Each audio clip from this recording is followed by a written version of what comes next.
പാകിസ്ഥാനും തമ്മിലുള്ള ബന്ധം ചരിത്രത്തിലെ തന്നെ ഏറ്റവും മോശം ഘട്ടത്തിലൂടെയാണ് കടന്നു പോകുന്നതെന്ന് പറയാതിരിക്കാൻ കഴിയില്ല. പെഹൽഗാമിലെ ഭീകരാക്രമണത്തിന് പിന്നാലെ ഇന്ത്യ പാകിസ്ഥാനെതിരായ നടപടികൾ ശക്തമാക്കിയതിന്റെ പശ്ചാത്തലത്തിൽ അതേ നാണയത്തിൽ തിരിച്ചടിക്കാൻ പാകിസ്ഥാനും തയ്യാറെടുക്കുന്നു എന്ന വാർത്തകൾ പുറത്തു വരികയാണ്. 1972 ഇന്ത്യയും പാകിസ്ഥാനും തമ്മിൽ ഒപ്പുവെച്ച സമാധാന കരാറായ ഷിംല കരാറിൽ നിന്ന് പാകിസ്ഥാൻ പിന്നോട്ടു പോകുന്നു എന്ന വാർത്തകൾ പുറത്തു വരികയാണ്. ഈ കരാർ സസ്പെൻഡ് ചെയ്തതായി പാകിസ്ഥാൻ പ്രഖ്യാപിച്ചിരിക്കുകയാണ്. കഴിഞ്ഞ ദിവസമാണ് പാകിസ്ഥാന്റെ നാഷണൽ സെക്യൂരിറ്റി കമ്മിറ്റി എന്ന ദേശസുരക്ഷയുമായി ബന്ധപ്പെട്ട ഏറ്റവും ഉയർന്ന സമിതി യോഗം ചേർന്നത്. 2 മണിക്കൂറിലേറെ ചേർന്ന യോഗത്തിനൊടുവിലാണ് ഈ നിർണായക തീരുമാനം അവർ പുറത്തുവിട്ടിരിക്കുന്നത്. ഷിംല സമാധാന കരാർ സസ്പെൻഡ് ചെയ്യപ്പെട്ടിരിക്കുന്നു.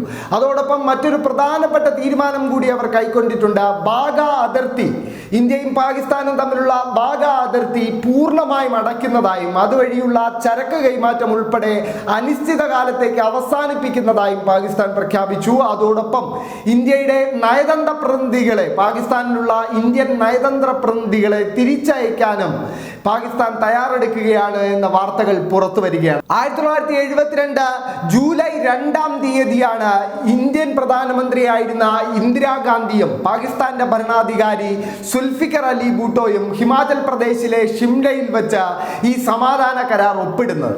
ഈ സമാധാന കരാറിന്റെ അടിസ്ഥാനത്തിലാണ് ഇന്ത്യയും പാകിസ്ഥാനും തമ്മിലുള്ള ബന്ധം വീണ്ടും പുനഃസ്ഥാപിക്കപ്പെടുകയും ഒരു ലൈൻ ഓഫ് കൺട്രോൾ, ഒരു അതിർത്തി നിർണയിക്കപ്പെടുകയും ചെയ്തത്. അതോടൊപ്പം ബംഗ്ലാദേശിനെ പാകിസ്ഥാൻ റെക്കഗ്നൈസ് ചെയ്യുന്നത് ഉൾപ്പെടെ ഈ കരാറിന്റെ അടിസ്ഥാനത്തിലാണ്.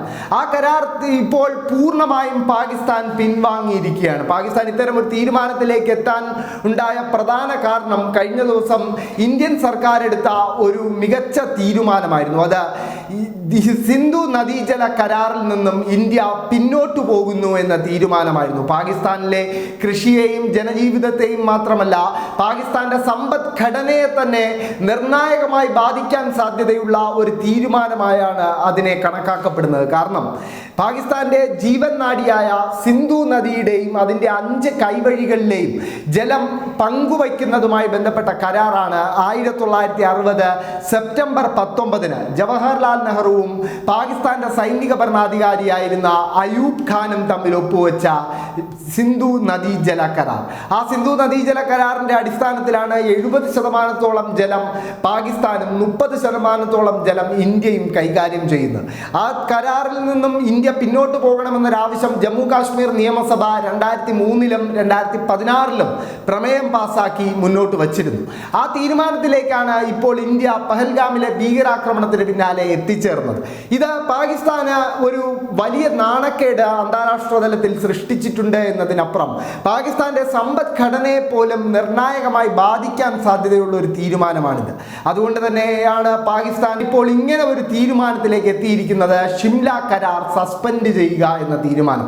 ഇന്ത്യയും പാകിസ്ഥാനും തമ്മിലുള്ള ബന്ധം ഈ അടുത്ത് ഒരുപക്ഷെ കഴിഞ്ഞ 10-15 വർഷത്തിനിടയിൽ എത്തിച്ചേർന്ന ഏറ്റവും മോശം ഘട്ടമാണിത് എന്ന് പറയേണ്ടിയിരിക്കുന്നു. കാരണം നിലവിൽ ഇന്ത്യയും പാകിസ്ഥാനും തമ്മിൽ അത്ര വലിയ പ്രശ്നങ്ങളൊന്നും തന്നെ ഉണ്ടായിരുന്നില്ല. പക്ഷേ ഇപ്പോൾ പഹൽഗാമിലുണ്ടായ ഭീകരാക്രമണം, പാകിസ്ഥാന്റെ അറിവും സമ്മതത്തോടെയും ഉണ്ടായ ഈ ഭീകരാക്രമണത്തിൽ ഇന്ത്യയിലെ ഉണ്ടായിരിക്കുന്ന രാഷ്ട്രീയ മാറ്റങ്ങൾ അത് പാകിസ്ഥാനെതിരെ ശക്തമായൊരു നടപടി സ്വീകരിക്കാൻ ഇന്ത്യൻ സർക്കാരിനെ നിർബന്ധിതമാക്കി എന്നതാണ് യാഥാർത്ഥ്യം. എന്തായാലും ഇന്ത്യയും പാകിസ്ഥാനും തമ്മിലുള്ള ബന്ധം ചരിത്രത്തിലെ തന്നെ ഏറ്റവും മോശം ഘട്ടത്തിലൂടെയാണ് കടന്നു പോകുന്നതെന്ന് പറയാതിരിക്കാൻ കഴിയില്ല.